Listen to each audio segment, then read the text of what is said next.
ఇప్పుడున్న ప్రపంచంలో చిన్న చిన్న కారణాలకే ఆత్మహత్యలు చేసుకొని, కృంగిపోయి, డిప్రెషన్ అయిపోయి, ఎవరితోనో కలవకుండా జీవితంలో నేను ఏకాకినని బతికే చాలామందికి ఇప్పుడు చెప్పబోయే కథ ఒక స్ఫూర్తిగా నిలుస్తుంది.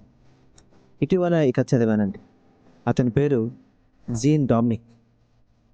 అతడు ఒక బ్రెయిన్ స్ట్రోక్ వచ్చి దాదాపుగా తన శరీరం అంతా కూడా పక్షవాతంతో ఉండిపోయింది. అయితే కొద్ది రోజుల తర్వాత అతనికి ఏమనిపించిందంటే అతని కనురెప్ప మాత్రమే కదులుతుంది. శరీరంలో ఏ భాగం కూడా కదలట్లేదు. అలాంటి వ్యక్తి తిరిగి తనను తాను ఎంకరేజ్ చేసుకొని, తనను తాను పురుగొల్పుకొని ఒక బుక్ రాయాలని సంకల్పించాడు.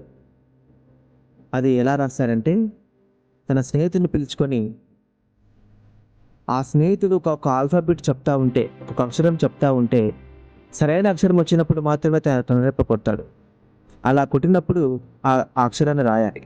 అలా అక్షరాలు చెప్తా ఉన్నాడు.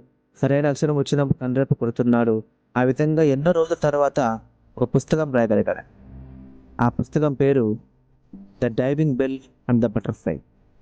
అలా పుస్తకం రాసిన తర్వాత ఆ పుస్తకం ప్రపంచంలో చాలామందికి స్ఫూర్తిగా నిలిచింది. ఆ పుస్తకం ఆధారంగా తీసిన సినిమా కూడా చాలా అద్భుతంగా విజయం సాధించింది.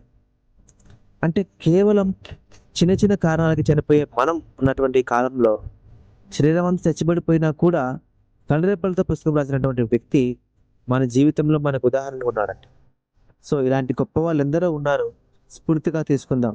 జీవితంలో చిన్న చిన్న కారణాలకే ఏదో చేసుకునే వాళ్ళందరికీ చెప్తాం. మనం కూడా మారదాం. జీవితంలో అద్భుతాలు చేద్దాం. Thank you.